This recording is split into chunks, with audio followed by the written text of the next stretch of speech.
So I've been thinking about a title for this podcast, for this vlog.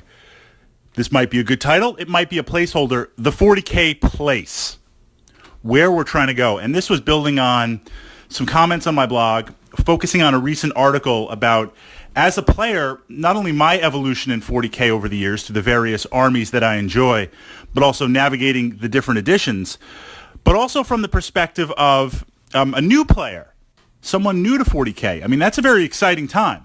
The models are new, the rules are new, the battles are new, the narrative is new. You're discovering all these things. You're building your player personality.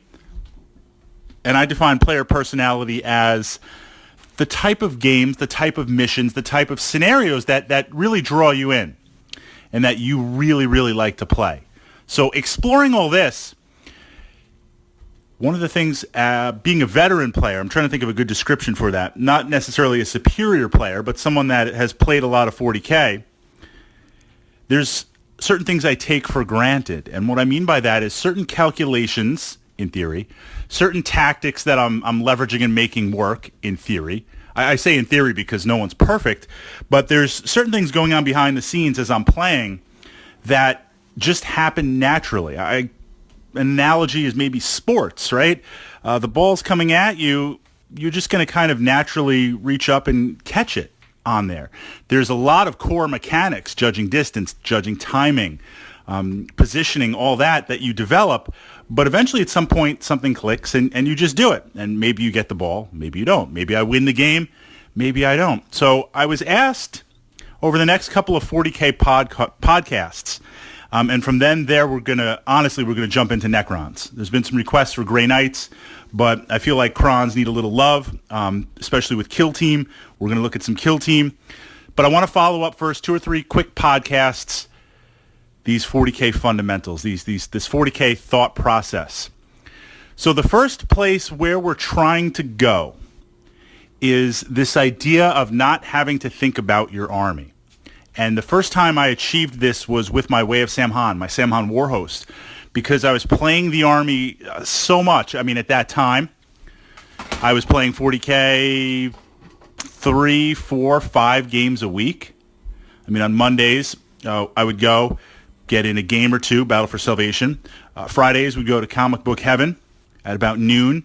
I'd get in maybe 1 or 2, maybe 3 games there. And then on Sundays, we'd go to Comic Book Heaven because it was kind of 40K.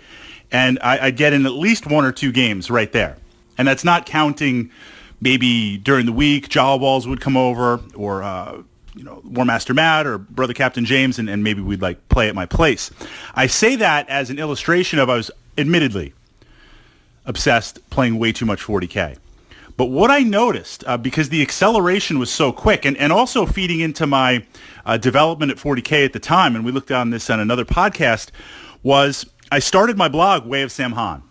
And for some of you who have been following me for as long as we've been on this crazy 40K journey together, that blog was very transformative, because what I was doing was weekly posting up my battle reports, posting up analysis, posting up how the game worked or didn't work, from the perspective of, hey guys, this is what I'm doing, tear it apart, what do you think with this Tactica? And I was getting tremendous feedback. It was a secret weapon, it really was. I mean, it more than any other war game that I play and that I played in games like Battletech, I've been playing for a long time, that metamorphosis in 40K, Way of Samhan, was key, playing all these games. Now, one of the things in coming back around full circle that I try to do on my blog and in my PDFs and on my channel here is give you ideas, give you tools to cut down that learning curve. There is always a price to pay. We're always going to have to get in there and roll the dice and discover for ourselves.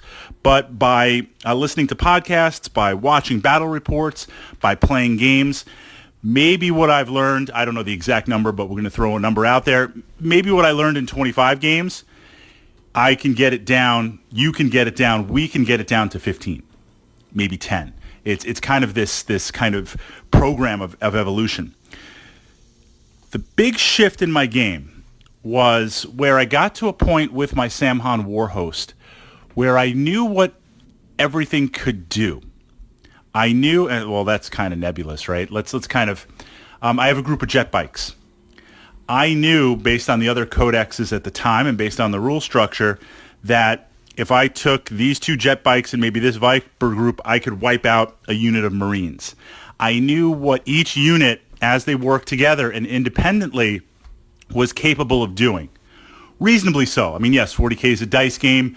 I try to account for the flow of dice, meaning I try to add more dice than is necessary, because you have to break through these various gates that we've looked at. I mean, first you have to hit, then you have to wound, then saves, then maybe things to negate saves on there, and having a fistful of dice literally in order to do that. But I found once I was able to free myself up from the first stage is you have a unit, and you're like, okay, how far does it move? What's the weapon profiles? What's the AP? How many dice do I get? What is this, the shooting phase? Is this the assault phase? Once you move past that for all the units in your army, that's kind of the first step. Once you move past that, then you're exploring, all right, Fritz is bringing up a group of his Zerkers on there. I'm going to get him out. He's got 10 Zerkers. How am I going to drop them? All right, 2 jet bike units, 1 Viper unit, send it in. I'll have the second Viper unit over to the side.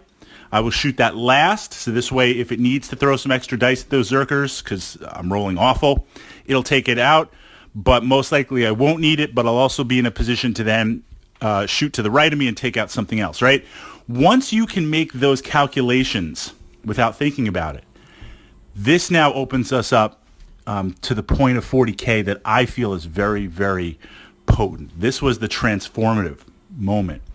Because now, if you're not thinking about your army, you're just playing it. That analogy of the ball coming at you, you're just going to grab it. You can now focus on your opponent. And what I mean by that is you can now start to see the mistakes they make. And I don't say that critically because 40K really, if I had to crystallize it down, based on the D6 system, based on the you go, I go rule set, and based on the fact that the gaming table and the turn structure is finite, it's a very closed system. 40K is a game of who blinks first, who loses momentum first, and who makes the most mistakes. We're all going to make mistakes. And a mistake is not just bad dice rolls. I mean, that's a separate tactic. We understand dice theory to account for that. A mistake is just all sorts of stuff. Having an expensive unit that you're not using correctly. So every turn it's not making points, it's bleeding points. A mistake would be chasing after a unit that can get away from you, that you're never going to be able to get. A mistake would be target priority in the beginning of the game, where you know, look, every turn of 40K, I'm going to get weaker and weaker and weaker because I'm going to lose models, because my opponent's going to be throwing dice at me, literally. So turn 1, is it correct to try and shoot that super Death Star unit? Or do I realize, look, I'm never going to take that unit out? You know, this is the analysis looking at the army. Do I realize, based on my opponent's list, whatever that's going to be, right now with my army at 100%, I'm never going to be able to take out that super killy Death Star-y type unit, whatever we want to call it, right? So if I can't do that, because I'm familiar with my army, I'm not going to try. The mistake would be to do that. So what I'm going to do instead is focus on the units that I can gobble up, the units that I can destroy. Yes, that Death Star unit is going to be a pain in the entire game. Can I slow it down? Can I not be there? Can I tar pit it? But I know I can't kill it. So a mistake would be trying to focus force the dice into that. Go after what you can. So 40K, we all make mistakes. The question is, as a player, if I'm playing and I make a mistake, do I see it? Well, if I see it, can I correct it? You can't always correct every mistake, but at least can you see it? From the perspective of you as my opponent, can I see the mistake that you made and capitalize on it? So in terms of this evolution of 40K, once you become familiar with how your army works, then and now you can kind of step back. I don't mean like literally step back away from the table, but you could see it from a different perspective and now say, part of my tactics are I'm hanging out. I'm waiting. Now, tactically, physically on the table, you got to be in a good position to do that.